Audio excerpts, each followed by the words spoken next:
Ei, olá de novo. A gente tá com o tempo apertado, então eu vou ser rápido. Meu nome é Entidade, eu não sou humano, e você tá aqui pro seu teste. Ah é, antes de continuar eu tenho que lembrar que dessa vez a vítima não é minha. É de um dos meus companheiros, e, bom, eu vou te passar a visão dela, de toda essa situação. Eu não sei se você aguenta o terror, eu sei que vai ser complicado, então boa sorte.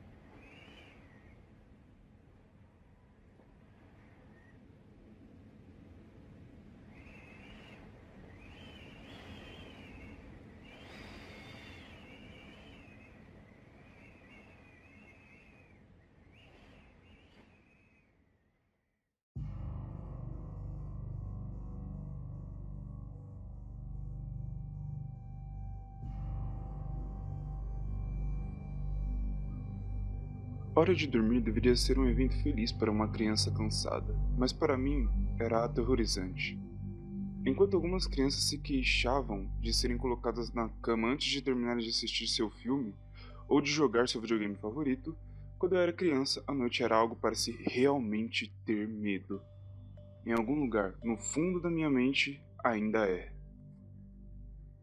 Como alguém que é formado em ciências, não posso provar que o que aconteceu comigo foi objetivamente real, mas posso jurar que o que eu experimentei foi um horror genuíno. Um medo que na minha vida, estou feliz em dizer, nunca foi igualado. Eu vou contá-lo a todos vocês agora, da melhor maneira possível, acredite no que você quiser, mas já ficarei feliz em tirar isso do meu peito. Não me lembro exatamente quando começou, mas minha apreensão em relação a dormir parecia corresponder ao fato de eu ter me mudado para um quarto só meu. Eu tinha 8 anos na época, e até então eu tinha compartilhado um quarto muito feliz com meu irmão mais velho. Como é perfeitamente compreensível para um menino 5 anos mais velho que eu, meu irmão eventualmente desejou um quarto próprio e, como resultado, eu recebi o quarto dos fundos da casa. Era um quarto estreito, mas estranhamente alongado, grande o suficiente para uma cama e um par de cômodas, mas não muito mais do que isso.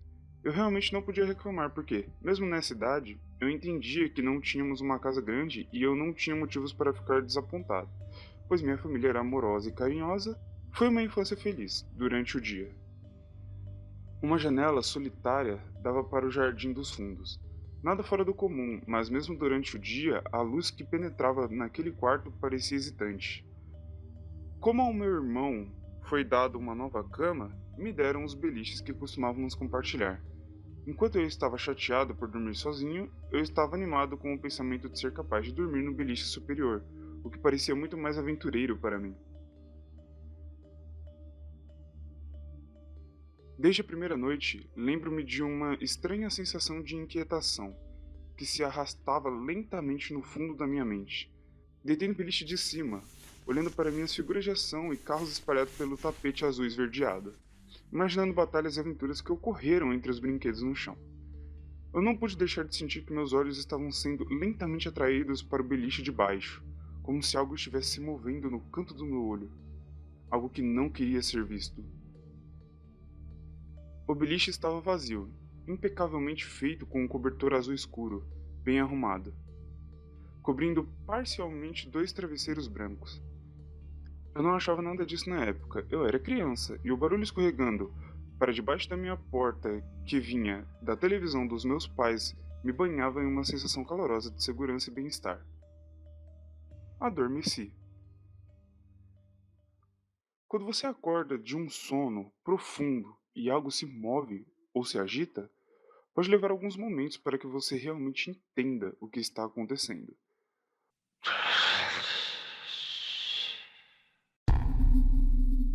O nevoeiro do sono paira sobre os olhos e ouvidos, mesmo quando lúcido. Algo estava se movendo. Não havia dúvida sobre isso. No começo, eu não tinha certeza do que era.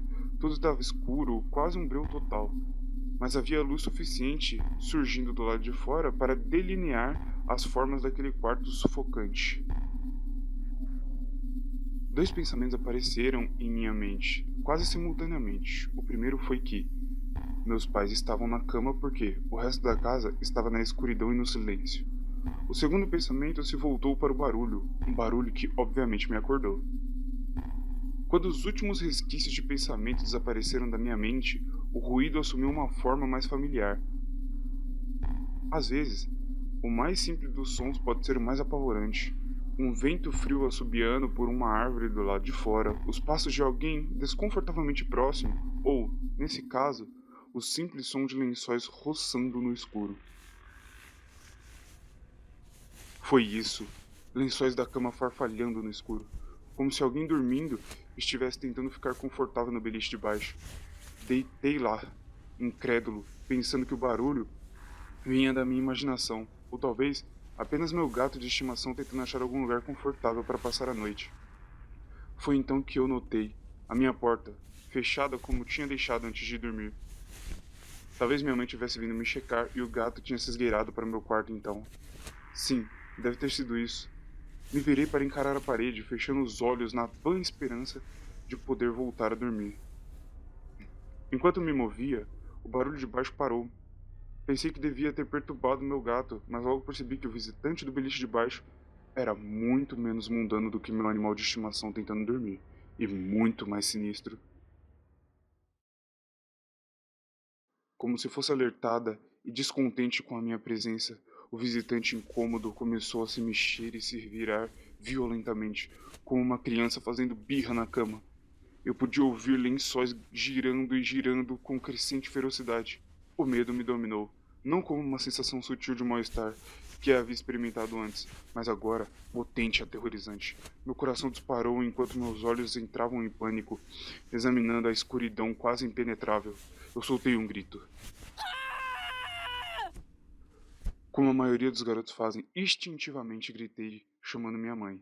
Eu podia ouvir alguma coisa mexendo do outro lado da casa, mas quando comecei a respirar aliviado por meus pais terem vindo me salvar, os beliches de repente começaram a tremer violentamente como se fossem atingidos por um terremoto, raspando contra o chão e parede.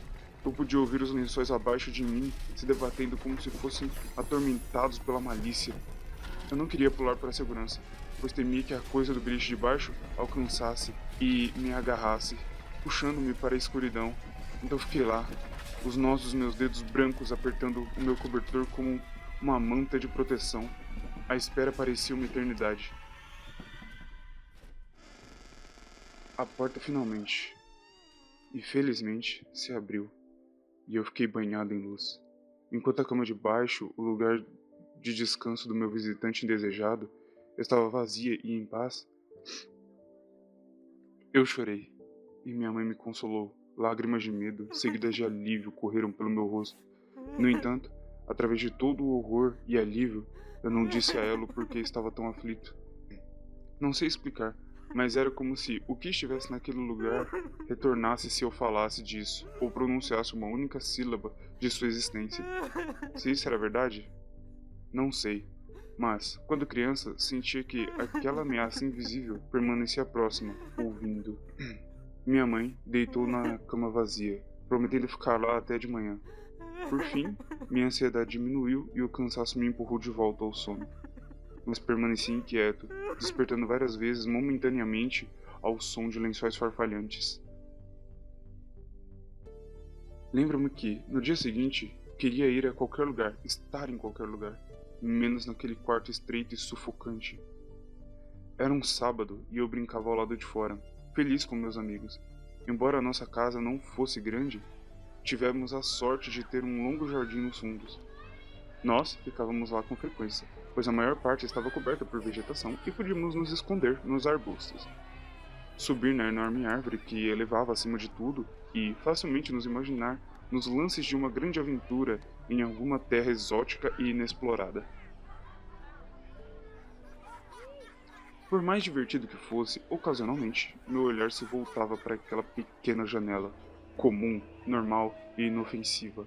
Mas para mim, aquele limite fino era um lugar de um estranho e frio sentimento de pavor. Do lado de fora, o verde exuberante do nosso jardim, preenchido com os rostos sorridentes de meus amigos, não conseguia extinguir a sensação arrepiante que subia pela minha espinha, arrepiando meus cabelos, a sensação de algo naquele quarto, me observando brincar, esperando a noite, quando eu estaria sozinho, ansiosamente cheio de ódio. Pode soar estranho para você, mas quando meus pais me levaram de volta para aquele quarto durante a noite, eu não disse nada. Eu não protestei, eu nem dei uma desculpa para não poder dormir lá. Simplesmente entrei, mal-humorado naquele quarto. Subi os poucos degraus até o beliche superior e depois esperei. Como adulto, eu estaria contando a todos sobre minha experiência, mas mesmo nessa idade, eu me sentiria desconfortável por falar algo que eu realmente não tinha provas. Eu estaria mentindo, no entanto, se dissesse que esse era o meu principal motivo. Eu ainda sentia que essa coisa ficaria furiosa se eu falasse disso. É engraçado como certas palavras podem permanecer escondidas de sua mente, não importa o quão elas sejam gritantes ou óbvias. Uma palavra veio em minha mente aquela segunda noite, deitado ali na escuridão sozinho, assustado, ciente de uma mudança podre na atmosfera, um espessamento do ar, como se algo tivesse deslocado. Quando ouvi as primeiras reviravoltas casuais dos lençóis abaixo, o primeiro aumento ansioso de meu batimento cardíaco ao perceber que algo estava mais uma vez na cama de baixo, essa palavra, uma palavra que havia sido enviada para o exílio, filtrada através da minha consciência, tentando se libertar de todas as repressão, ofegando para que eu a gritasse, gravada e esculpida em minha mente.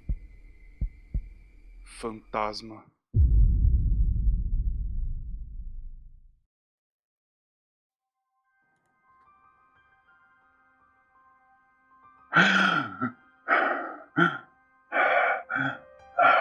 Droga. Só um minuto. Me dá só um minuto.